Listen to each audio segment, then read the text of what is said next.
আমি খেলার মধ্যে রাজনীতি আনার পক্ষে করে আমি সবসময় মনে করেছি যে আপনার খেলাধুলা ক্রীড়াঙ্গন এটা রাজনীতি মুক্ত হওয়া উচিত। যারা যোগ্য তারা খেলবেন এবং সবচেয়ে বড় জিনিস কি, যারা মাঠে থেকে খেলেন তাদের হৃদয়টা অনেক বড় হয়, এটা প্রমাণিত। এবং দেখা যাচ্ছে যে ওখানে সেই ক্ষুদ্র দল মত এগুলো নিয়ে কোনো বিভেদ থাকে না। আপনারা বলতে চাই যে আজকে আমাদের একটা নতুন করে একটা সুযোগ সৃষ্টি হয়েছে ছাত্র জনতার অভ্যুত্থানের মধ্য দিয়ে। অনেক প্রাণ গেছে, অনেকে আমাদের ছাত্ররা তারা জীবন দিয়েছে, তাদের আত্মার প্রতি আমি গভীর শ্রদ্ধা জানাচ্ছি। যারা আহত হয়েছে তাদের প্রতি সহানুভূতি জানাচ্ছি।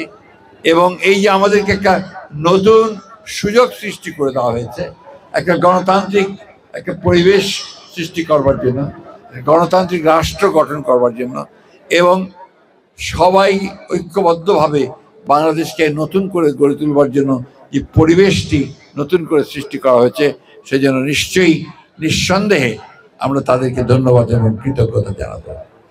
একটা কথা আমাদের সবসময় মনে রাখতে হবে যে দেশটা আমার, এটা অন্য কারো নয়। এই দেশটাকে গড়ে তোলার দায়িত্ব আমাদের। গত 15 বছরে এই দেশের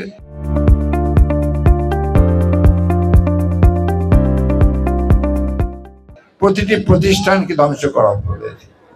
এখন সময় এসেছে এটাকে নতুন করে আবার গড়ে তুলবার।